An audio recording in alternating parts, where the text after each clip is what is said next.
Selamat siang semuanya. Pada video kali ini, saya akan menjelaskan tentang proses pembelajaran dengan pendekatan saintik. A. Definisi pendekatan saintifik. Pendekatan saintifik sering diartikan sebagai kerangka ilmiah yang dilaksanakan pada kurikulum 2013. Proses pembelajaran ini sering disamakan dengan proses ilmiah, karena terdapat beberapa tahapan yang dilalui di dalamnya, terutama dalam kegiatan inti. Pendekatan ilmiah juga sering dideskripsikan sebagai bentuk pengembangan dari sikap keagamaan dan juga sosial, pengetahuan serta keterampilan siswa dalam menerapkan materi pembelajaran. Dengan menerapkan pendekatan ini, siswa tidak lagi digunakan sebagai objek belajar, akan tetapi digunakan sebagai subjek pembelajaran. Guru hanya bertugas sebagai mediator dan juga motivator saja. Selebihnya siswa yang menentukan. B. Tujuan pembelajaran dengan pendekatan saintifik. Tujuan pembelajaran dengan pendekatan saintifik didasarkan pada keunggulan pendekatan tersebut. Beberapa tujuan pembelajaran dengan pendekatan saintifik adalah sebagai berikut. 1. Untuk meningkatkan kemampuan intelek, khususnya kemampuan berpikir tingkat tinggi peserta didik. 2. Untuk membentuk kemampuan peserta didik dalam menyelesaikan suatu masalah secara sistematik. 3. Terciptanya kondisi pembelajaran di mana peserta didik merasa bahwa belajar itu merupakan suatu kebutuhan. 4. Diperolehnya hasil belajar yang tinggi. 5. Untuk melatih peserta didik dalam mengkomunikasikan ide-ide, khususnya dalam menulis artikel ilmiah. 6. Untuk mengembangkan karakter peserta didik. B. Prinsip pembelajaran dengan pendekatan saintifik. Beberapa pendekatan saintifik dalam kegiatan pembelajaran adalah sebagai berikut. 1. Pembelajaran berpusat pada siswa. 2. Pembelajaran membentuk student self-concept. 3. Pembelajaran terhindar dari verbalisme.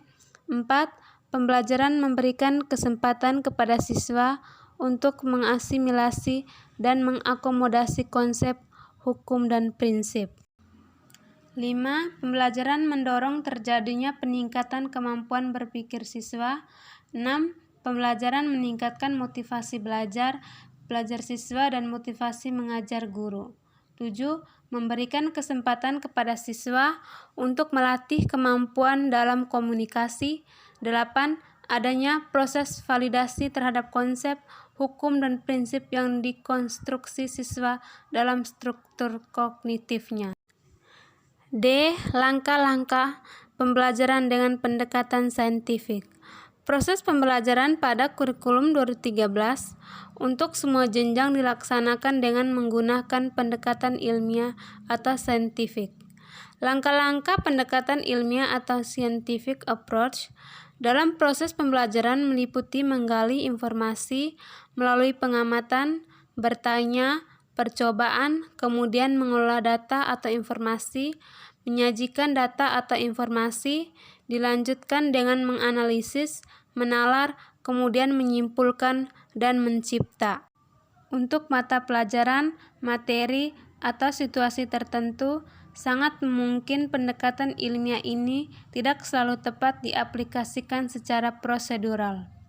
Pada kondisi seperti ini, tentu saja proses pembelajaran harus tetap menerapkan nilai-nilai atau sifat-sifat ilmiah dan menghindari nilai-nilai atau sifat-sifat non-ilmiah. Dalam buku materi pelatihan guru, Syarif memaparkan bahwa pendekatan saintifik dalam pembelajaran disajikan menjadi 5 pengalaman belajar sebagai berikut. 1. Mengamati atau observasi.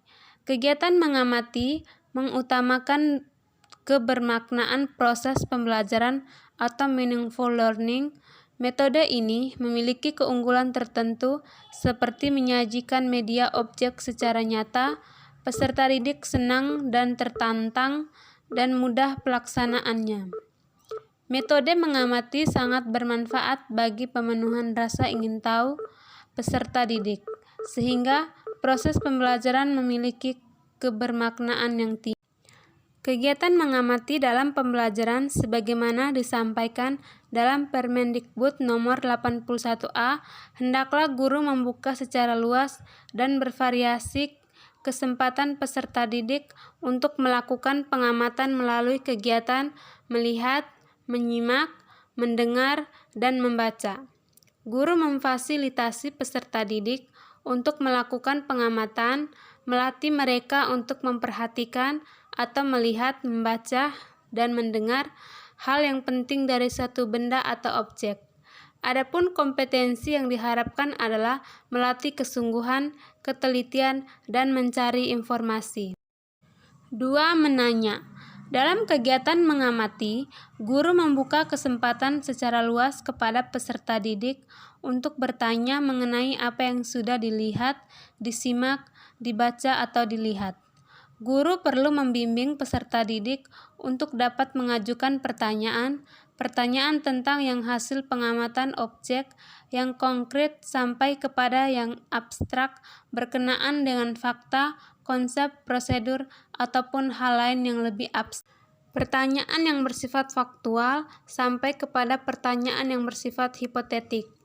Dari situasi di mana peserta didik dilatih menggunakan pertanyaan dari guru, masih memerlukan bantuan guru untuk mengajukan pertanyaan sampai ke tingkat di mana peserta didik mampu mengajukan pertanyaan secara mandiri. Dari kegiatan kedua dihasilkan sejumlah pertanyaan. Melalui kegiatan bertanya, dikembangkan rasa ingin tahu peserta didik. Semakin terlatih dalam bertanya, maka rasa ingin tahu semakin dapat dikembangkan.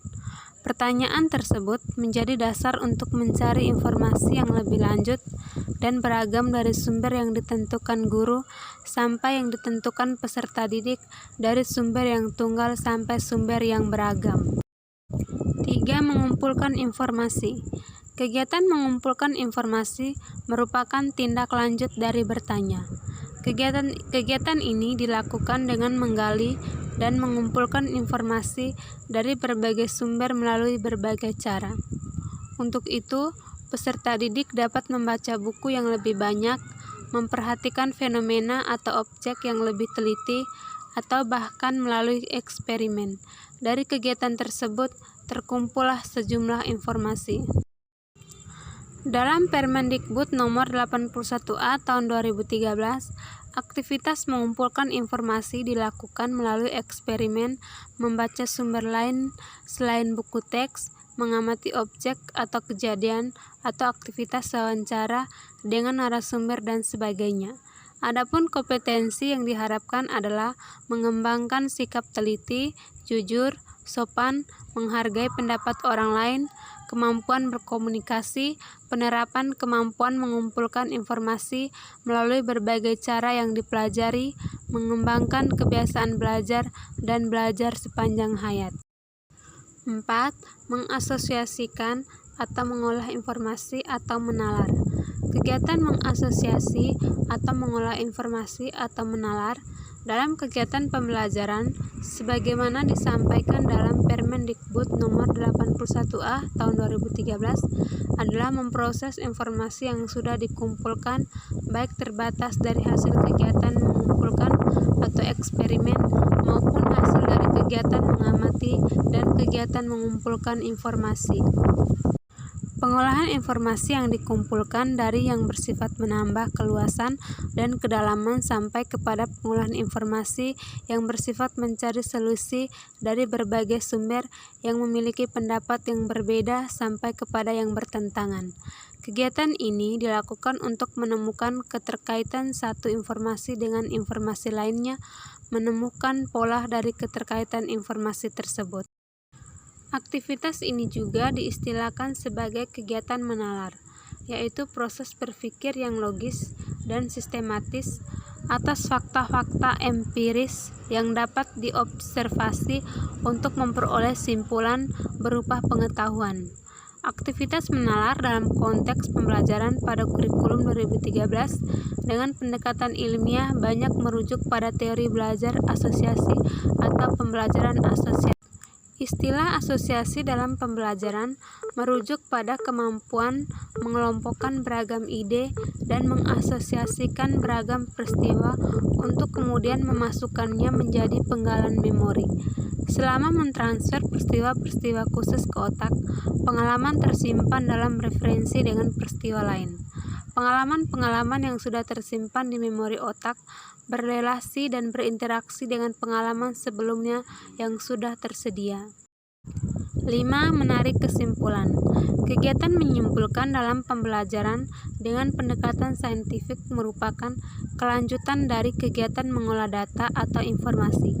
Setelah menemukan keterkaitan antar informasi dan menemukan berbagai pola dari keterkaitan tersebut, selanjutnya secara bersama-sama dalam satu kesatuan kelompok atau secara individual membuat kesimpulan. 6. Mengkomunikasikan. Pada pendekatan saintifik, guru diharapkan memberi kesempatan kepada peserta didik untuk mengkomunikasikan apa yang telah mereka pelajari. Kegiatan ini dapat dilakukan melalui menuliskan atau menceritakan apa yang ditemukan dalam kegiatan mencari informasi, mengasosiasikan, dan menemukan pola. Hasil tersebut disampaikan di kelas dan dinilai oleh guru sebagai hasil belajar peserta didik atau kelompok peserta didik tersebut. Kegiatan mengkomunikasikan dalam kegiatan pembelajaran sebagaimana disampaikan dalam Permendikbud Nomor 81A Tahun 2013 adalah menyampaikan hasil pengamatan, kesimpulan berdasarkan hasil analisis secara lisan, tertulis, atau media lainnya. Adapun kompetensi yang diharapkan dalam kegiatan ini adalah mengembangkan sikap jujur, teliti, toleransi, kemampuan berpikir sistematis, mengungkapkan pendapat dengan singkat dan jelas, dan mengembangkan kemampuan berbahasa yang baik dan benar. Aplikasi pendekatan saintifik dalam pembelajaran di sekolah dasar. Kegiatan pembelajaran meliputi 3 kegiatan pokok, yaitu kegiatan pendahuluan, kegiatan inti, dan kegiatan penutup. Kegiatan pendahuluan bertujuan untuk menciptakan suasana awal pembelajaran yang efektif yang memungkinkan peserta didik dapat mengikuti proses pembelajaran dengan baik.